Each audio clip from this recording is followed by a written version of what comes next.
Funding for Governors of Iowa Robert D. Ray is provided by Musco Lighting, the sports lighting specialists, providing lighting systems for you, your project, and your community. The John and Carol Lee Cotton Family Fund at the Iowa PBS Foundation, established by John and Carol Lee to support agriculture, history, documentaries, and arts programming on Iowa PBS. Drake University is the proud home of the Robert D. and Billy Ray Center.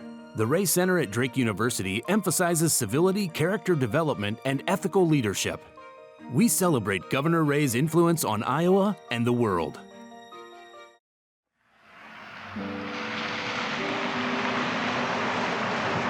The morning ritual began as usual last Thursday.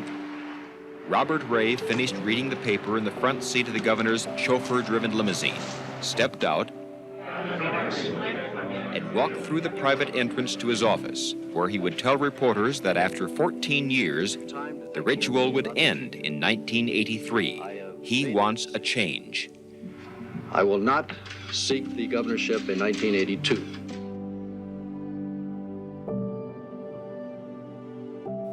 What is it that Bob Ray wants to be remembered for? Well, the best reward I could have is if people in Iowa had pride in this state and in themselves. And in answering that type of question the other day, I said I thought maybe what I'm most proud of, and I can't take credit for that, but I was here at that time and a part of it, is that people now have much more pride in their state. They're proud of their state. They're proud to be an Iowan. I just would like to be remembered as being a part of that period of maybe transition. Governor Robert D. Ray spent 14 years as Iowa's chief executive. For some, he was a governor for life. For others, he helped save their lives through refugee resettlement. A man defined by his even-handed approach to governance, a lifelong Republican who championed moderate resolutions and legislative compromise. A measured tactician of state government who demanded decision-making devoid of politics and earned the bipartisan praise of friends and foes alike.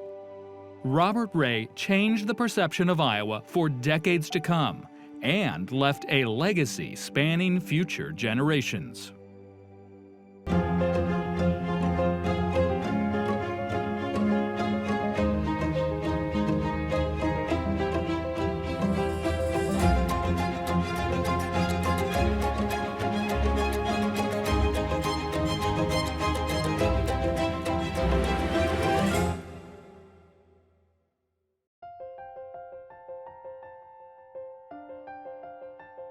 In 1928, Robert Dolph Ray was born in Iowa's capital city of Des Moines. After graduating from Theodore Roosevelt High School in 1946, Ray would serve in the U.S. Army, an era post-World War peacetime. Ray's experiences in the Army would broaden the Midwesterner's perspective, including time spent stationed in Japan. Ray would marry his high school sweetheart, Billy Lee Hornberger, in 1951 and begin building a young family. He also developed another interest, the legal profession.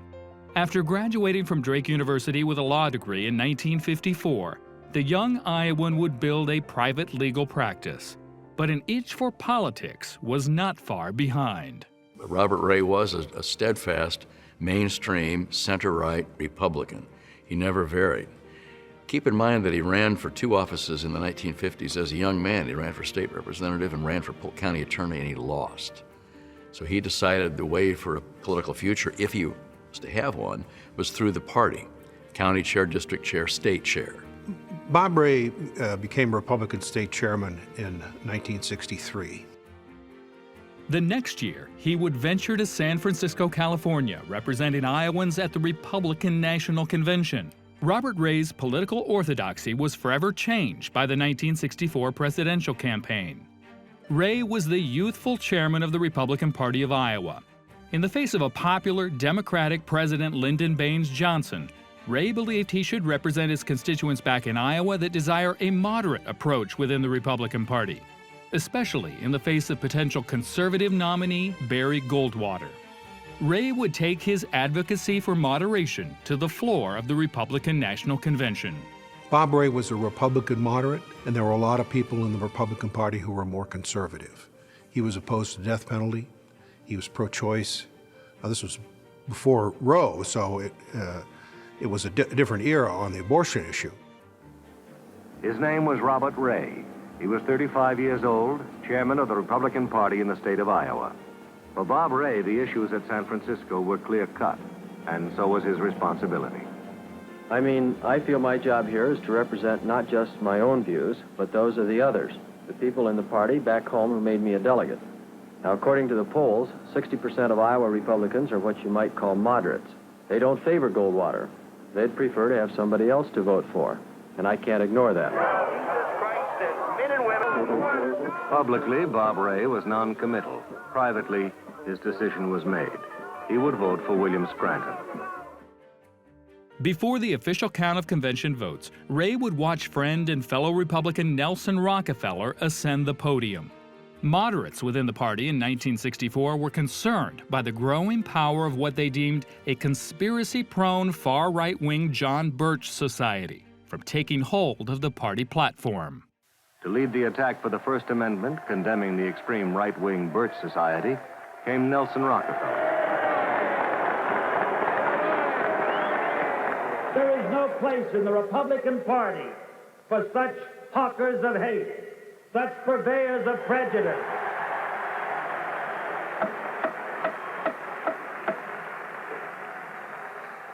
There is no place in this Republican Party for those who would infiltrate its ranks, distort its aims, and convert it into a cloak of apparent respectability for a dangerous extremism. And make no mistake about it, the hidden members of the John Birch Society and others like them are out to do just that.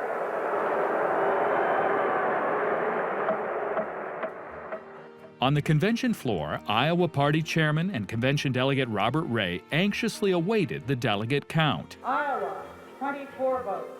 Mr. Chairman, Iowa cast 14 votes for Senator Goldwater, 10 votes for Governor Scranton. Mr. Chairman, the state of Maine cast 14 votes for Senator Margaret Chase Smith.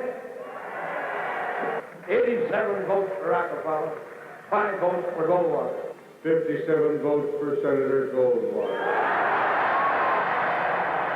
He would personally support the candidacy of moderate Governor William Scranton of Pennsylvania. The votes would quickly go in another direction. A visibly anxious Ray could only watch as delegate counts would pile up for Barry Goldwater. The Arizona senator would dominate the final tally.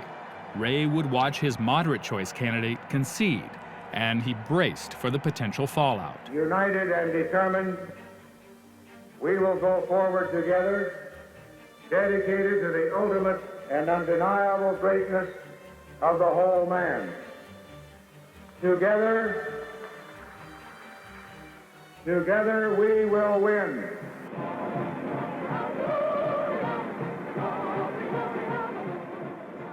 Today, Goldwater would not be seen as all that radical. He'd be more libertarian.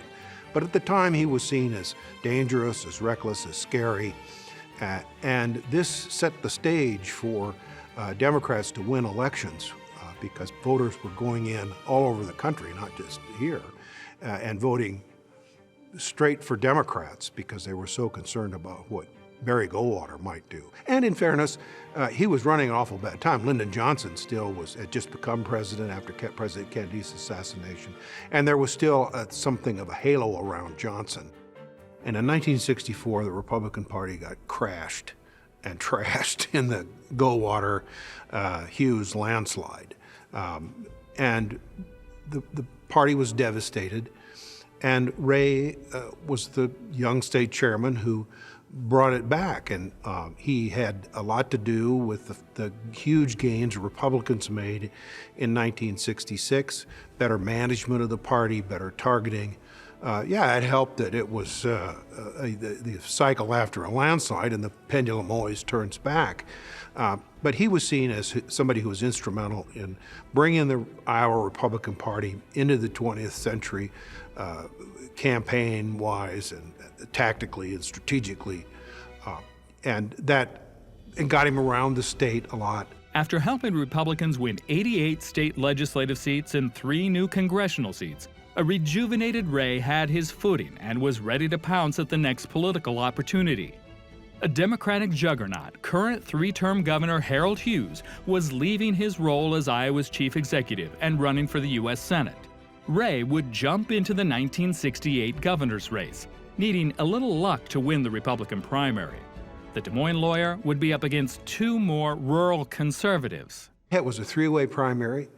Ray won it with about 43% of the vote. Now, you think of how that meant that about 60% of Iowa Republicans then wanted somebody else. And what had happened was that Johnson and Beck split the rural vote and the conservative vote, enabling Bob Ray, the urban guy, the moderate guy, to win. He had a tremendous personality. He had a great sense of humor. He had a wonderful smile and a great twinkle in his eye, and he had a presence about him when you were with Governor Ray. At any point, if you were at a fundraiser, if you were at a ribbon cutting in a small town Iowa community, or if you were at a large event in a more metropolitan area, if you were visiting with Governor Ray in a room, you were the most important person to him during that conversation. The 1968 campaign was marked by Governor Ray being in a plane crash up in the northern part of the state, and he broke his ankle, was walking around with a cast for several weeks, and that was a wonderful publicity stunt, albeit unintended. He got all kinds of media attention. He was hobbling around on this cast, which was distinctive, and it really kind of was very useful to him. A lot of Democrats thought he carried that cast around a little too long, but it made him distinctive. And it also, interestingly enough, forced Mrs. Ray, who was a very meek and shy person, it forced her to get out of that shell and to get around the state and to campaign for him. And she turned out to be a wonderful asset in that campaign, and also then as First Lady. Everybody liked Billy Ray. Now in a general election fight, Ray's campaign team deployed a secret weapon over the radio. Des Moines native and popular singer Marilyn May was hired to belt out a catchy new campaign theme. It was an immediate hit. Hi, this is Marilyn May, saluting a real winner for Governor, Robert D. Ray. Well, everyone knows it's time to step to the polls and let a winner lead the way. Go cast your vote and choose the man of today. It's Robert D. Ray.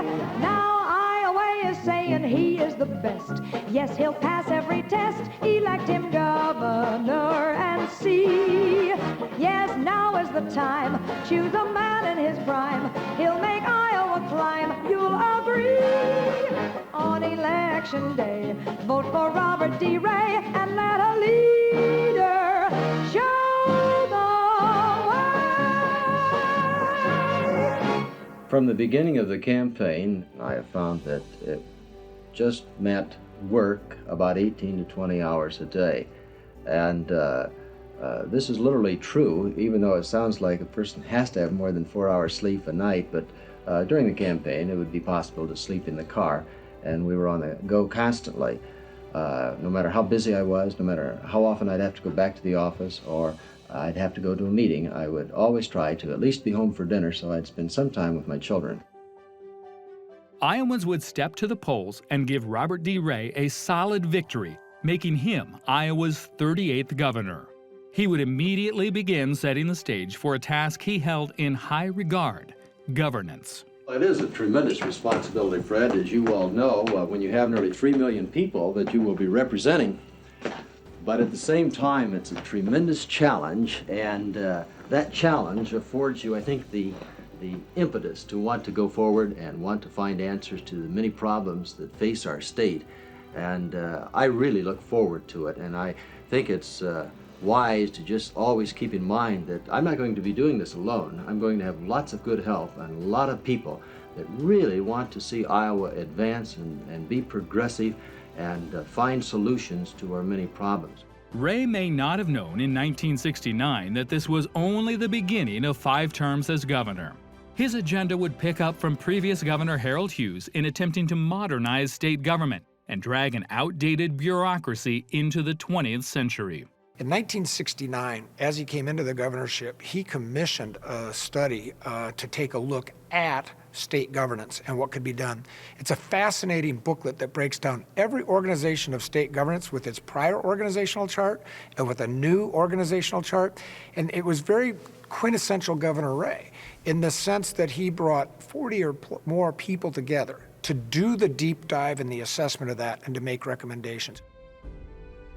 Ray embraced the nuts and bolts of government reorganization, merging various departments, creating new ones when necessary, such as the Iowa Department of Transportation, and retooling the funding mechanisms for K-12 education in Iowa. Interestingly enough, he's one of the few governors who has a business degree, and he considered himself a business person and a manager who also happened to be a lawyer. And in fact, Ray would also joke when people would get mad at him and say, well, you're going to lose votes over this, or he said, fine, I can go make more money someplace else. And he could. The work was laborious and meeting intensive. Ray would bring a unique style to decision-making. He was very much a Republican, but in terms of making decisions, it wasn't through a partisan or even certainly not through an ideological lens. I mean, he would always be tough on us because he would say, well, the easy decisions are the political decisions. It's easy to decide what you should do that makes more political sense for you so you can further yourself. What's tough is trying to figure out what's the right thing to do, and then trying to figure out how to sell that within a political system. That's the tough work of governance. And because of that, he was exacting in terms of the decision-making process we would make. We would never talk about the political implications of a decision. If we would, he'd usher us out of the office, literally. I know that sounds crazy today, but that was absolutely the truth. So I was in on several meetings with him. Sometimes it would be groups that wanted things that he couldn't do. But he would listen, and he would show empathy, and so that is something I think a governor can do. He also had a great sense of humor. When there was a tense discussion going on, he could use a quip to kind of reduce the tension. So I learned a lot from just watching him. He would champion extensive debate over legislative and managerial decisions and blend his Drake University business degree mindset with legal expertise. He worked around the clock. 15, 14, 16-hour days were not uncommon. I would say whether you're looking at a particular item or a big picture thrust, he could do both and did both pretty well. Some governors are micromanagers, and that's not good because they can't run everything. Some governors are insecure and, got to be on time, involved in everything. And a leader of a big enterprise like that, whether you're running the state government or a major corporation, is you got to find good people, tell them what you want done, and then get out of their way. You set the priorities, you're the face, you're the leader, but somebody else has got to be the person that actually implements the policy. Ray and his team launched a full-frontal charm offensive with the Iowa National Press Corps. Daily press conferences would mark the early days of Ray's tenure, and his staff were tuned into reporters and the potential news of the day. You know, he did press conferences when he first became governor every day. Every staff person, the first thing they do when they wake up in the morning before they had a cup of coffee is to read the Des Moines Register to find out what the Des Moines Register was talking about or wanted to know about and what he was going to be asked about at 9 o'clock in the morning. And so he needed to be briefed on that. He would get out ahead of the story. Governors and those people in that position that that think that the media is their enemy make a serious mistake, in my view, and I think that was his view. He didn't like to be criticized by the media, and that happens. It goes kind of with the territory. But it didn't happen very often because he was prepared, and he would be candid. He loved working with the media. He liked them as people and the jobs that they were doing. So he always would tell Dick, who was my predecessor, and me when I was a press secretary, that he wanted to talk to the press. He didn't want us to be gatekeepers. There was a running joke in the office. There were 3 phones ringing in the upstairs office. One is President Carter, one is Walter Cronkite from CBS, and one is David Yepsen from the Register. And David always got his way, and he would always get the governor to pick up Yepsen's call first. Ray engaged the press at several levels. First, he was accessible. Secondly, he was proactive. He knew he had good people that he hired to be his press secretaries and spokespersons, and they were very attuned to reporters and their needs, and anticipating that, David Yepsen is interested in this subject, and so if we're doing something with that, we let him know. So they were very proactive. They didn't just get in a reactive mode. If there was bad news, they were very open about it, and just a real textbook operation in terms of public relations. Is that an indication that bureaucrats view you as a lame duck who they don't have to respond to anymore? Well, you've just assumed a fact in the second part of your question that I don't think is factual from my answer to the first part. Do I think about that? I think they also had the idea that if you don't feed them raw meat, they'll feed on you. That was a little bit of the reason for having the regular press conference. So the media would say, well, the governor's very open and we could ask him any question just about any time we want to. And I think that's good. We're going to make some changes. And as soon as we have all of that put together, why, we're going to report to you people. But a long-simmering dispute had been brewing for years and would test Governor Ray's mettle as a leader and as a stalwart defender of fairness. In 1968, before Ray assumed office as governor, 2 unrelated plane crashes would forever change the lives of separate Iowa farm families. On March 5, 1968, an aircraft from the Wisconsin National Guard became disabled mid-flight. The pilot safely ejected. The plane careened into the Iowa countryside below, destroying a rural farmhouse. A young Iowa broadcast reporter, Dean Borg, was quickly on the scene. This is all that remains of the Clarence McCarville farm home east of Cresco. An Air Force F-102 crashed into it this morning. Air Force investigators say an 82-year-old woman who was inside at the time probably owes her life to a grove of trees just to the north of the farm home. When the supersonic F-102 began to develop trouble while on a routine training flight, the pilot, Second Lieutenant John Wellmeyer of the Wisconsin Air National Guard, bailed out, but his plane came down in a field just to the north of the McCarville farm home. The wreckage skidded through the North Grove, and a part of the fuselage ripped into the house. Mrs. McCarville was inside, and her son Clarence, who was in an outside building at the time, ran to get her out of the burning home. Mr. McCarville, when did this all happen? Around 10 o'clock in the forenoon. And what was the first hint that you had that something was wrong? Where were you? I was coming up through the yard and I heard just like if a boom went off and everything turned into fire. Did you see the plane crash? I didn't see nothing, just fire. And you knew your mother was in the house? Yes. So what did you do? I headed for the house, and by that time everything was under fire. I went inside the door and got her out, and she didn't want to come out. Was she on the floor? Was she unconscious? She was still standing up. 6 months later, in central Iowa, another tragedy would fall from the sky. In early December 1968, an unrelated training mission for the Iowa National Guard was airborne north of Ames. Under the cover of darkness, 3 Iowa Air National Guard planes were on a training mission to intercept another aircraft. The pilot of one plane radioed an indistinguishable message just before plummeting to the Iowa soil. Near Story City, the plane made a long right turn and smashed into the ground near a corn crib on the Chernobyl farm, also known as Falling Low Farm. Burning jet fuel splashed onto the house, engulfing it in flames. The Iowa National Guard pilot and radar intercept officer were killed on impact. Miraculously, the farm family would escape before their home burned to rubble.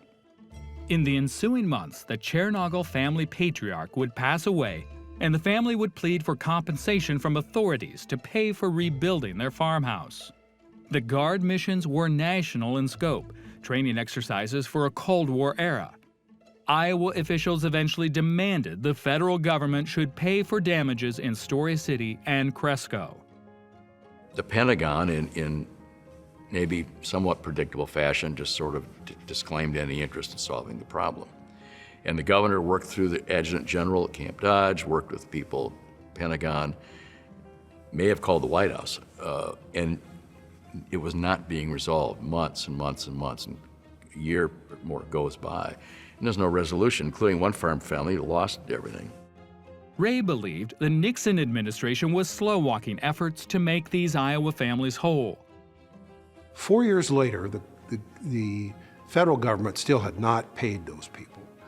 Nick Lamberto wrote a story for the Register about the plight of these people. They lost their homes. One family was living in a chicken coop, and Ray just went bonkers. And he even talked to President Nixon about it when Nixon was here to dedicate Red Rock Dam, and nothing happened. And Ray got hot. Ray finally, in a fit of pique, said, I'm not going to take this anymore. And as commander-in-chief of the Iowa Guard, signed a document that grounded the Guard. They couldn't fly a plane, they couldn't fly a chopper, they couldn't move a truck, they couldn't drive a Jeep. You're done.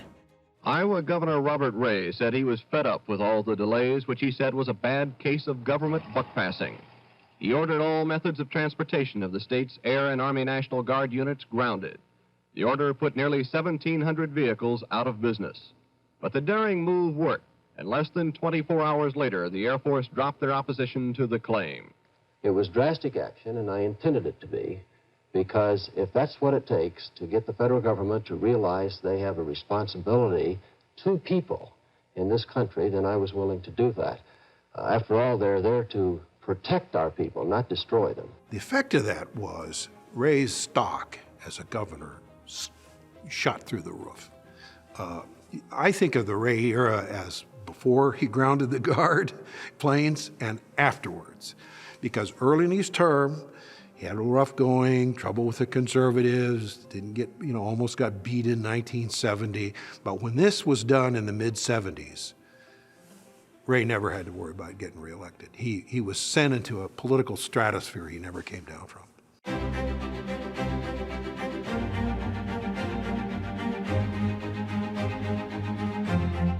As Republicans would face fallout from Nixon's downfall during Watergate, Ray was one of few to survive the political backlash. Governor Ray became a nearly untouchable political figure by the mid-1970s. It helped him build consensus on critical and sometimes controversial legislative issues. Governor Ray was a convener. He would convene. He would bring down, frequently the legislative houses would be split. A Republican Senate and a Democratic House, for example. And you needed a convener, especially when they weren't talking to each other. They were playing basketball, but they weren't scoring any points. It wasn't pretty.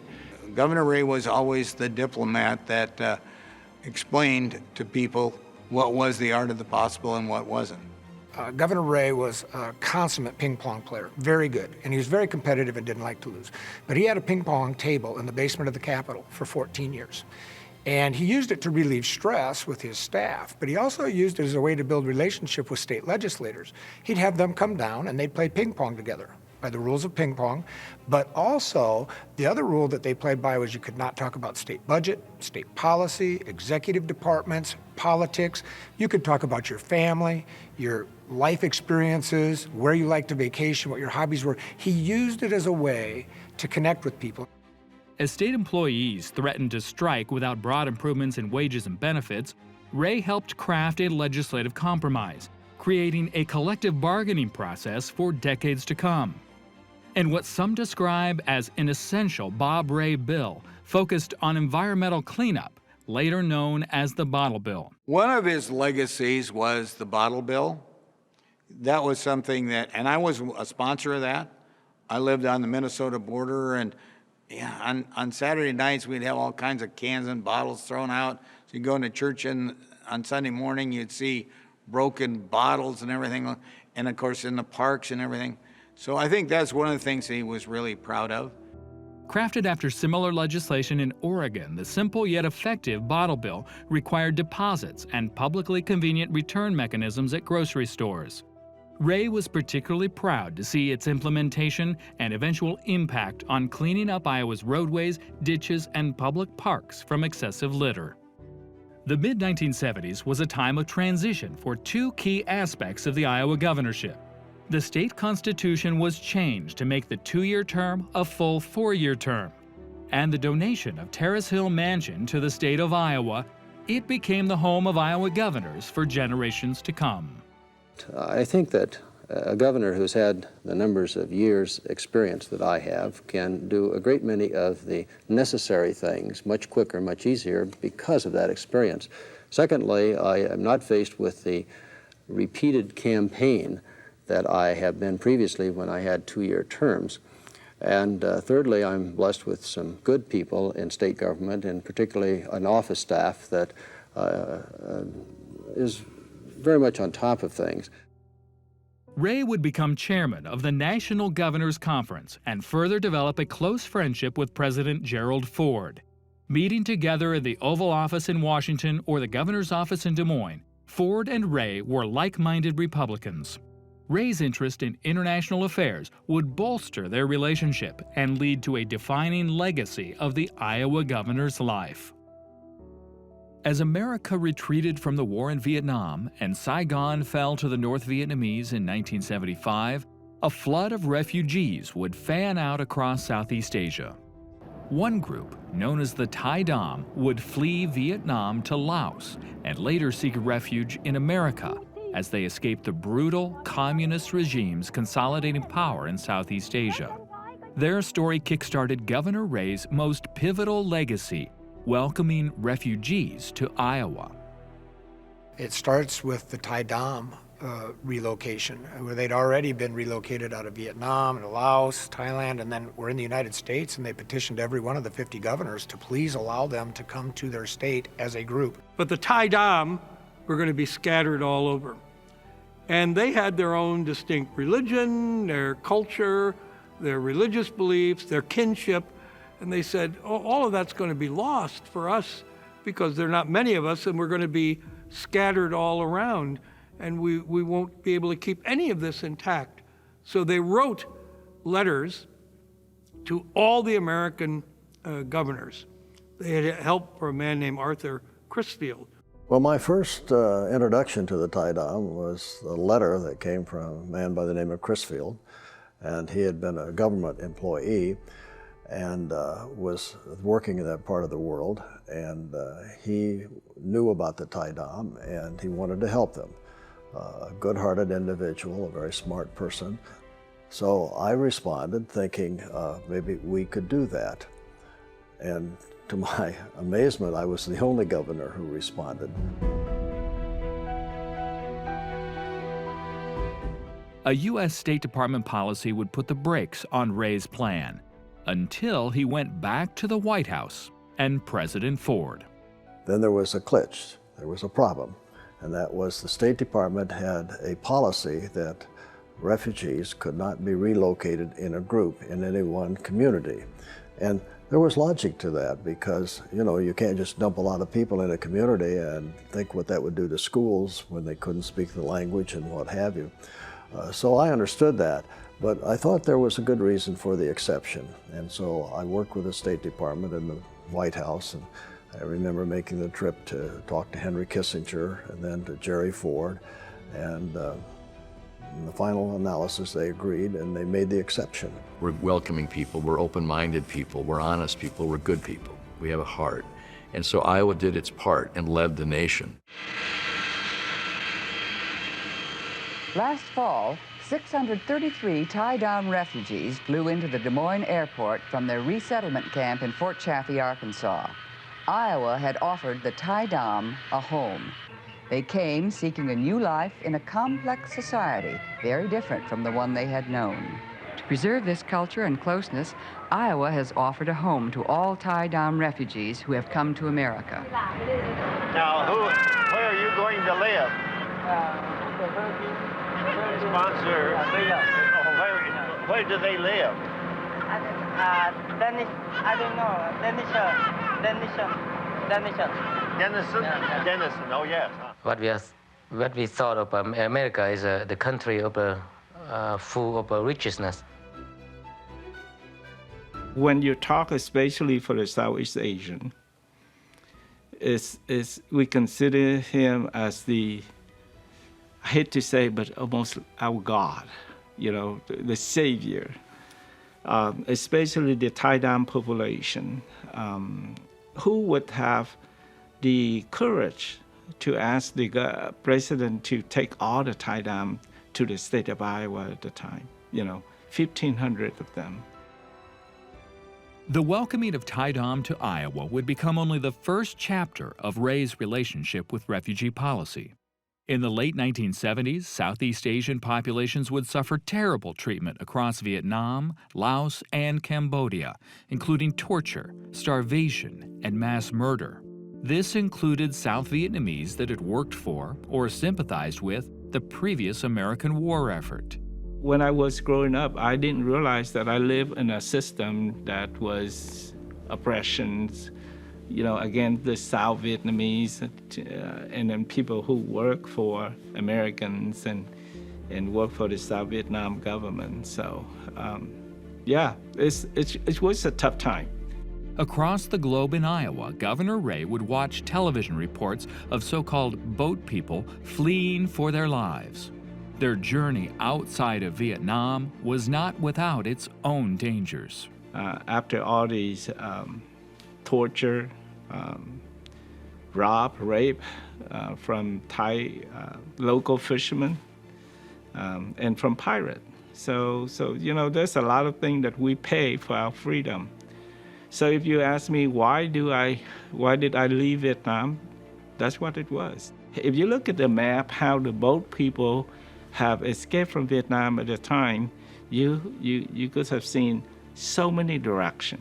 Wherever they can go, they did. A lot of people, especially South Vietnamese, decided to leave the country. And the only way that they can really flee out of the country is by boat. So the term was coined as a boat people for people from Vietnam who left or being smuggled out of the country. I was smuggled out of Vietnam in 1981. So that name stayed with me as a boat person since then. Governor Ray was set for a planned foreign trip of American governors to China, but he requested an additional stop in Asia to visit refugee camps near the border of Thailand and Cambodia. Upon arrival, local officials urged American governors and their staff to follow them to one of the region's largest encampments. Former State Department diplomat Kenneth Quinn was with Ray. And strewn about this open field are 30,000 or so estimated human beings, all Cambodians, who are in the most unbelievably, most incredibly devastated state any of us had ever seen. It's like a scene out of Dante's Inferno, the seventh level of hell, the worst place, the worst suffering. And 50 to 100 a day are dying and their bodies being bulldozed into mass graves. And those who are suffering, their children who are, orphans. And Governor Ray has always had his camera, and he took a lot of photos. The horrors of Southeast Asia would embolden Ray to bring more refugees to Iowa. But first, he would need to rally support back home. I was going to head out to meet him at the airport and see what he had to say. And I remember in the newsroom talking about it, we were wondering, is he shooting pictures over there? Everybody knew he had a camera and would like to take pictures. On the tarmac in Des Moines, Ray shared his experiences with reporter David Yepsen. It was emotional for him to talk about, and he would look at me and he said, "I watched people die." Well, that's pretty chilling. And then David Yepsen says, "Do you have any photos? Do you have any pictures?" Can I have your film? We can process it. And kind of stopped and looked at me. You could tell he was thinking about it. He said, "Sure." Pretty big moment for a politician to hand over all of the film, all of the pictures he's taking to a journalist.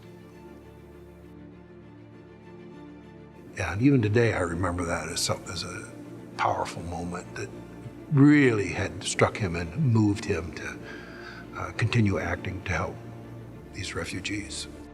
Yepsen would take the photos back to the Des Moines Register newsroom. The next morning, Iowans were witness to the horrors of refugee conditions, with the quote seared into the first paragraph, "I watched people die." Ray, his wife Billy, and Quinn would then go on statewide Iowa public television to share the photos and raise awareness. Somehow, if you see adults dying, it just doesn't have the impact. But children are so innocent, they're so helpless. And to see them with, just skin and bones and the large protruding stomachs. And I have a little 3-year-old boy, and it was, I think of him, and when I came back home, just, to hold him again, and you can't help but transpose and put him into that situation. What we can promise once they get here is an opportunity. We don't offer any guarantees. The people we saw over there were just clinging on to a little hope that they might live. And with that in mind, it made me realize that we have to do what we can in whatever way we can to help them stay alive. And from then on, it's up to us, not only us in Iowa and this country, but the world, to find a way to give them an opportunity. And I don't know what greater calling there could be than to save human lives. The most critical moment when the governor said they're just looking for a hand to keep them alive. They're reaching out for a touch of life, was the phrase he used in the governor's office. And we have to choose, are we going to extend our hand or turn our backs? It isn't a question where these people will live. It's a question if they will live. And I would just say that no matter how little you think you can offer, any small way is going to make a really big difference to these people, because they have nothing. I thought it was impossible for us to sit here in a land of plenty, to be blessed with so much, and let those people over there who fought on our side die. I didn't think that was justifiable. The plea for donations to help refugees would become the Iowa Shares program, a mix of government, private sector, and church groups fundraising to provide help for Southeast Asian refugees. But Ray believed his state and his country could open its doors wider to allow more refugees inside our borders. Governor Ray would take his efforts back to Washington. That Iowa would resettle an additional 1,500 refugees during this year. In this way, we hope to speed up the resettlement process here, thus relieving the pressure in the camps in Malaysia. At the same time, I wrote to the other 49 governors, asking them to determine what they might do in their own states to increase sponsorships. Advocating in testimony before Congress, and then going to President Jimmy Carter's administration to push for expanded refugee resettlement in states like Iowa, and to advocate for other states to do the same. Ray would tell Carter that Iowa would double its number of refugees from Vietnam if the president would only reopen America's doors. In 1979, at the Global Conference on Refugees, America would announce a massive expansion of its program, allowing 168,000 Asian refugees each year into the United States. Ray was an unlikely but persistent catalyst. And it was a thrilling moment as everybody was on his or her feet. They were standing there cheering, and the boat people were saved. Other countries then stepped up and offered to take so many, and so it was done. But convincing presidents and governors to open borders to refugees was only part of his struggle. Many Iowa families had welcomed the Thai Dam and other Asian refugees in their schools, workplaces, and classrooms. But Ray's fight for the hearts and minds of everyday Iowans was a persistent battle. I think we should do all that we possibly can. My heart goes out to them. I know they're suffering a lot, and I certainly think we should do everything in our power to help them. They need it. They need help bad. No. Why? Just the way I feel. No, I don't. I think they got plenty right now. I think, they should take care of what they got right now first before they go bringing in any more of it. Well, I think we've had enough now, since there appears to be several of them on the public doles and unemployment and those kind of things. I think we ought to take care of those that we have now and let some other states take on some of the load. I think we brought plenty of them in here now. That's my opinion. No, I don't think. I think we got enough people here to feed ourselves right now. The idea that the refugee problem must be shared by all of us has been repeatedly verbalized here in Iowa, and most ardently here by Governor Robert D. Ray. Governor Ray has taken that idea before Congress and lobbying for passage of a stronger nationwide refugee program. We see by survey that a majority of people don't want us to help refugees at all. And that's kind of startling, because we are a nation of compassionate people, and I don't think we expected that. I think if we could just talk to all of them and make them realize that, first of all, these are not communists that we are trying to help. These are people who are fleeing communism. These are people being run out of their homes and are being starved by the communists. And some people have the idea that we're allowing communists to come here. Some people believe that we're taking jobs from others, and that's unfair. And yet we have found that the refugees who have come into our state are basically taking jobs that are going wanting. One woman called one night, told her who I was, and I said, I understand you have a problem with what we're doing.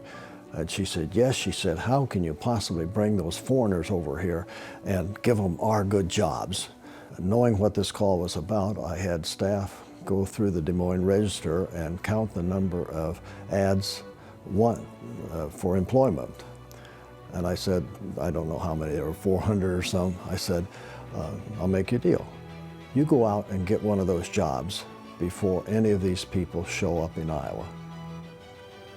Big pause. She said, I get the point.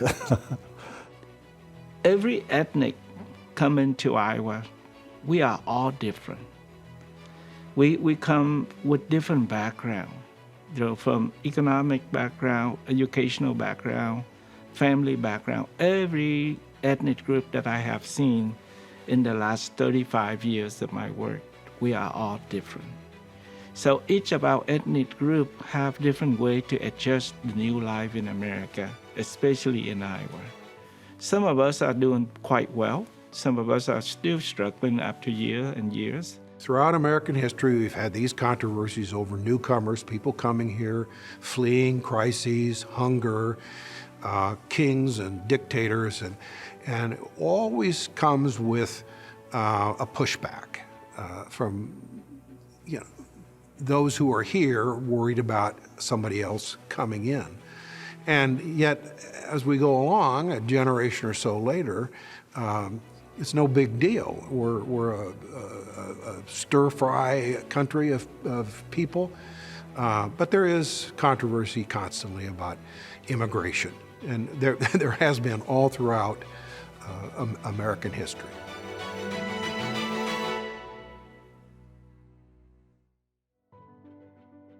As Ray's governorship would head into the 1980s, his time as Iowa's chief executive was waning. His new lieutenant governor, Terry Branstad, was waiting in the wings, a much younger and also more conservative political protege. After 14 years in office, some Iowans coined Ray as governor for life when he stepped aside in 1982. When I leave this office in January 1983, I will not be leaving politics, nor will I necessarily be leaving government for good. Quite simply, don't be surprised if you hear from me from time to time. The remaining decades of Ray's life were extremely productive. He continued to champion refugee resettlement, led multiple Iowa businesses, traveled the world with his wife, and served 2 more very public roles as a fill-in mayor of Des Moines and president of his alma mater, Drake University. And in his final years, he championed character development and civility programs for Iowa youth. So when I look at what is a Bob Ray Republican, I look much beyond the politics of that. I look at what type of leadership do you have? And I think, again, his leadership was premised on core values that he grew up with, and I think it was premised on a deep commitment to civility, to treat people with respect, regardless of who they were or how they might have even treated him. And I think that helps me identify, at least for me, what I mean by being a Bob Ray Republican. He was the kind of guy that made Iowa feel good about itself, because he represented, I think, what we Iowans who are Iowan to a core believe we are. Good, hardworking, reasonable people who care about each other, our neighbor, and our country. That's who Bob Ray was. The refugees added to our economy. They got an education, they got jobs, their families, their kids, many of them were valedictorians in their schools. They made our state a little more diverse. They made our state more special. They've added to the fabric and the context of our state and the fiber of our state. It was the right thing to do then, right thing to, when you look back in history. And so yes, that made it a legacy. Now, those people today have enriched Iowa in so many different ways that I think that's probably the thing. A living legacy will be what he did with refugees. On July 8, 2018, Robert Dolph Ray passed away in Des Moines at the age of 89.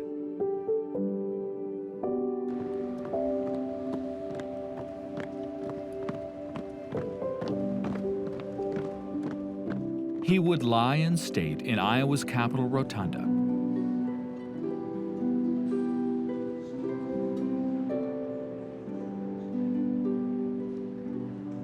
Surrounded by dignitaries and hundreds of the refugees and families he impacted while in office and beyond. It takes a lot for a human to give, and he gave to people that he don't even know. He didn't even know, he didn't even know who we are, It's a total stranger. We don't even speak the same language that he does.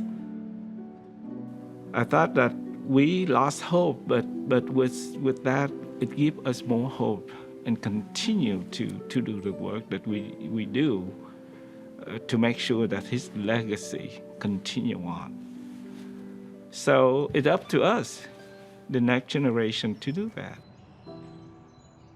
In downtown Des Moines rests the Robert Ray Asian Gardens. Along the banks of the Des Moines River, the public park tells the story of Iowa's Asian community and how a Midwestern governor helped bring refugees into the state's cultural fabric. It's an opportunity to continue sharing Ray's legacy. I remember when I was there cleaning up, and I saw 2 young Burmese refugees walk in the garden and enjoy the flowers and everything else. And I did ask them, I said, do you know what this place for? And they said, no, it's a garden. I said, yes, but for whom? Dedicated to whom? And they said, no. So I talked about Governor Ray to them. I talked about how great human he was, or he is today to us. And they said, oh, yeah, now we learn about something. So I said, this story should not stop here with you. You should take this story and talk to your parents, who are refugees when they came here. And why is it? And ask them to come out and visit. He have left us a great legacy But I wonder if anybody can follow that. If you could describe a philosophy of life, let's say, what would it be for yourself? Well, for me, I would say I would like to be a person of value, not a person of name or title. And that means there are so many aspects of life far more important than what I own materially, what I've accomplished as far as titles are concerned. And to me, life of value is much more than just what I might possess physically. I think of the man that walked across a store one day and stuck out his hand and shook my hand, and he said, "Thank you, you saved my life." Now, tell me, could anybody give me a reward or an award or anything bigger than that? I don't think so.